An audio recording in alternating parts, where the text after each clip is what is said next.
Hi you guys, welcome back to my channel, Trusted Gem. Got this Creeper, or you can call me Creeper. Either one will do. I answer to both. Please like, share, subscribe, donate, all that good jazz. Gonna get straight into this. This is Aquarius general reading for the month of November. This is a Celtic Cross reading. In your current placements, you have Seven of Cups. Knight of Swords is crossing that. Six of Swords, recent past, near future. So Seven of Wands, Six of Wands in your conscious mind, your subconscious mind. So Five of Swords, Four of Wands is your advice, Page of Pentacles, outer influence, Hierophant, it's your hopes and fears, and Five of Wands is in your what placement this is? I'm sorry, my mind went blank. Five of Wands is in your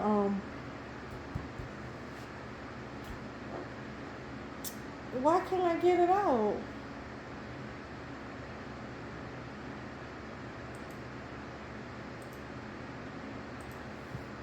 Hold on, y'all. Give me a second, please. Outcome. This is your outcome. Why can't I think of that? Anywho, 555 could be significant to you. 77, 765, 66, 664, or 455 could be significant numbers to you, whether they're ancient numbers, whatever, birthdays, lotto numbers, however you want to resonate with those is the numbers that I got from this reading. And you could 476 could be a number, an ancient number, or significant to you as well. You could be dreaming about marriage. Marriage could have a lot of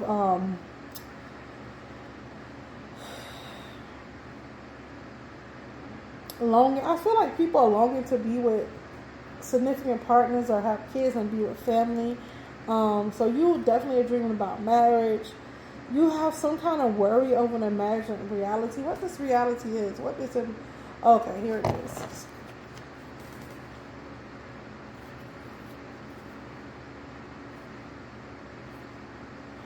Something with long-term success. I guess you're dreaming about marriage, but you're also worried. Like you want to have a successful marriage, so it's like a worrier. It's like a lot of marriages like end in divorce, or they're cheating, or they're unhappy, or it's always something weird going on with couples and marriages. So I feel like you're worried about the outcome if you get married, and that's what the worry is here. You could be flying home, like taking trips to go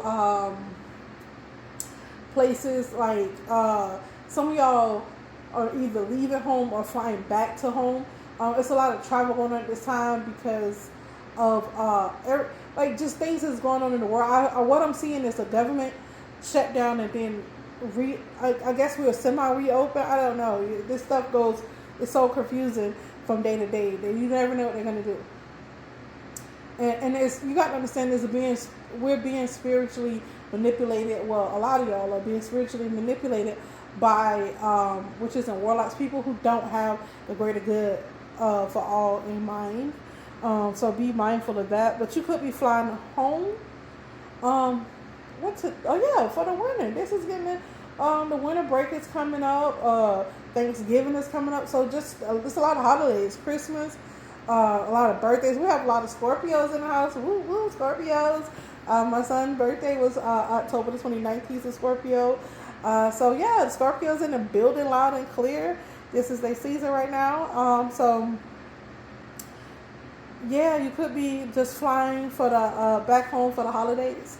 Get some good old Thanksgiving meals. A lot of people eat those type of meals and still celebrate the holiday. I per se myself, I do celebrate Thanksgiving, but I'm thankful every day. So it's not like one day that I get because sometimes I make sweet potato pies and turkey.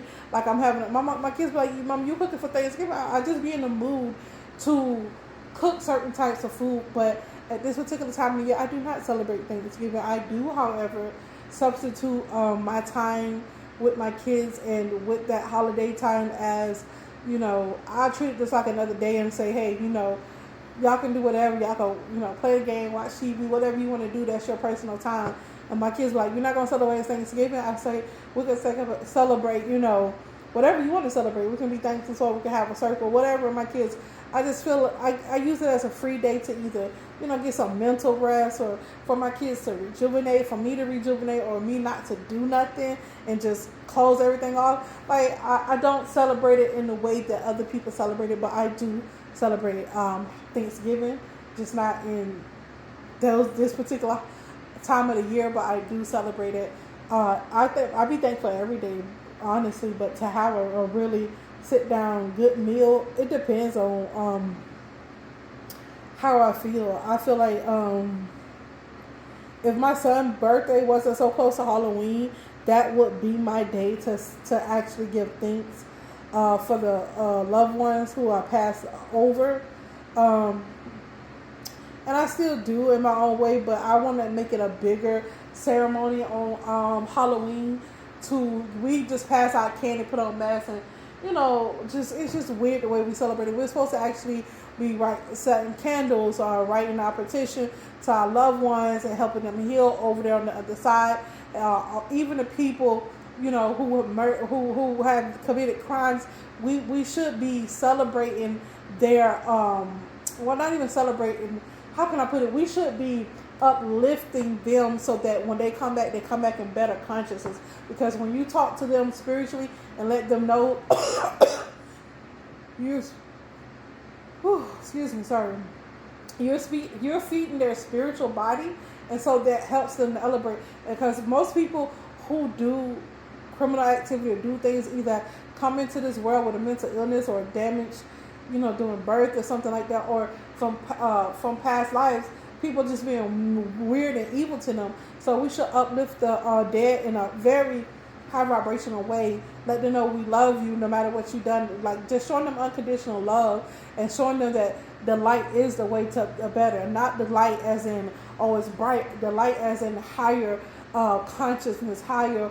It's a higher way of being. So basically, you're helping the dead to ascend, even though they're on the other side. Some people who have transitioned over to that side, we killed their consciousness. The Holy Spirit killed their consciousness. They've been transmuted into something else.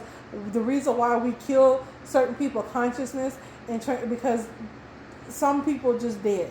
And there's no light. They're just demonic. And before you become a demon or become back in this world, like how P. Diddy is, that's very demonic. And then they portray themselves, they go have kids, and we just don't need that low vibrational energy in this world. And I hate to keep saying P. Diddy, but what's that? Hugh Hefner is another one. Who else? Because it's not just black people. I am a black woman, so I tend to pay attention to my culture more so. But Hugh Hefner was another one. It was way worse than Diddy. Well, he did it for longer. That's why I say he was way worse, because he did it for longer periods of time. It's a lot of them. It's a lot of them. And I'm not saying that they conscious deserve to be obliterated. But what I am saying, excuse me, if they don't get it right before we don't know if Hugh got it right.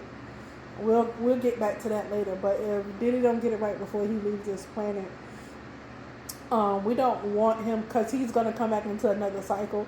What we're going to do is, if people are not going to uplift him in a positive way and not celebrate the demonic things he's doing, but celebrate him being a better person, a better, coming back in this world better. And most people who have to go through those lessons, it's imperative that they are poor. It's imperative that they're in a lower state of a lower status on this planet when they're reincarnated, because if they give them too much power, give them too much leeway, they still don't learn the lesson, because they feel like, oh, I'm good because I'm getting all these blessings. And so some people are born with curses because they can't ascend without going through pain, and that's just some people. They're just get like that. But yeah, you could be moving away from a fight or a situation where no one wins. So, for instance, how about, say a mother and a daughter is fighting, and they're fighting over, how some people are so, close together, or they're so in one space together all the time that they can't. They're saying the same thing just in different ways, but they're fighting about the same thing. But it's the disconnect is that they can't see that they both mean the same thing that what each other is saying, and to come up with an agreement to disagree. To agree to disagree, or just to let things go. Most of the time when you let things go, you go reflect. You be like, oh, okay, you said what I was saying. I didn't even realize that. And the other person be like, yeah, I didn't even realize that too. You feel me? It's one of those situations. So, nobody wins in that type of situation. It's best to just leave it alone, let it go do something else. Let's agree to disagree so that we can come, we can come back together in a higher consciousness. Nobody needs to fight because nobody's going to win that. Even though you go through something that happens and you get a rapid retreat, someone leaving while someone else advances, someone else could be going somewhere or moving somewhere while somebody else advances. That's why I say certain people hold certain frequencies, and because you won't ascend or move your consciousness, it stops somebody else from moving. But soon as the Holy Spirit will come in and wipe somebody out, the Lord will unallow someone because they won't grow. It's just stagnant. It's just dead energy. And then once that energy you go, you'll be like, oh, I see. Oh, what happened? What's going on? It's a death, either a death in a physical death or death within somebody's conscious mind. Like they killed something that was holding them back. They overcame something or they healed something. And that releases not only yourself but other people who are underneath you in the frequency, and that's just how energy works. It's a domino effect. So we have a lot of positivity going on. Then it's gonna spread our Wi-Fi. It's gonna be more positive, more positive. The only reason positivity don't spread around like we want it to, because there's so many evil people that don't want it to spread around. They'll literally do spells to keep positive things from happening. So yeah. If you are single, you need to go mingle. Yeah, go get out and about and just be like, woo! Meet new people, be bright, uplift yourself, move your body around, go to the gym, do something with yourself. Basically, you need to be around other people. I'm sorry if my voice sounds weird. Every time I get here to do my purpose, it's like I feel the urge to cough, and that is low vibrational energies trying to interfere with my purpose. And then on top of that, I work 2 jobs, so I'm very tired. So excuse the yarning, excuse the funniness in my voice. I feel like I got a cough. So bear with me, you guys. But you guys' advice is to go out there and mingle. Go do something with yourself. I won't tell you to go party because I'm not a party person, so I can't tell you, oh, you need to go party. But if that's your lifestyle, you can do such. But just mingle with people. Just go meet different people or try to put yourself out there because, baby, the Holy Spirit is trying to bless you. You're beating the odds. You're going to be winning at something, getting a victory. It's a lot. So party energy, lots of party activities or wedding events, wedding activities. I kept saying 1313 today, like bachelor's party, like families,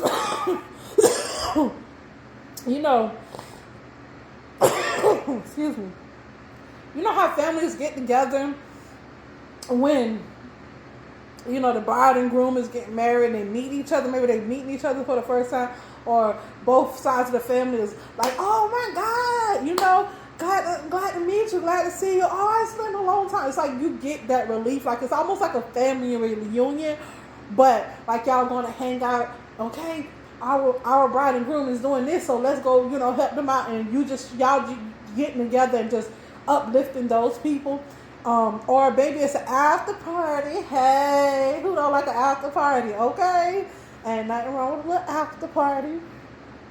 I'm hearing after parties. I'm actually seeing after parties. Both sides of the family seem like they're getting along, even though it could be some harsh energy going on at this time. I see a lot of wedding events. Like when I say wedding events, bachelor parties. Maybe y'all. It's like you guys are having an intimate family. Like it's like, oh my gosh, like they go to the other side of the family, and I like it's like because that mingle coming out, the advice is to mingle. So it's just like, how can I say it? Like you're going to football games. Maybe that's not a wedding event, but that's like something that the men like to do on both sides of the family. So they having a football, you know, party as a co-wedding event. You know what I'm saying? Like wings part and doing all that stuff. That's our groom right here. Make a touchdown for the groom. Ooh, you get what I'm saying? That type of stuff I'm picking up on. I know it seems like weird, but people really do that. It's a lot of transformational opportunities. One cycle is ending, so another cycle can come in. So be very aware of that. Yeah, I don't have too much for you, Aquarius. This is your reading. And your advice was to mingle 555, 555, 77, 765, 66, 654, 455, and 476 is could be significant to you or angel numbers, so you can look them up on your own time. I did get 1313 and 1616 while I were reading for you guys. A profound transformation, new opportunities, end of a cycle, so something new can make way. And then we have 1616, like, you know, how you end being a wedding, you end being single, and you become one flesh, you come together in finances and everything, legally, spiritually, and emotionally. And so that's a new cycle, so it makes sense. So it's a call for positive mindset, inner strength, and letting go of the past to embrace the new beginnings. Yeah, that's exactly what we're doing here, right? All right, Aquarius. I'm out. Peace. Much love.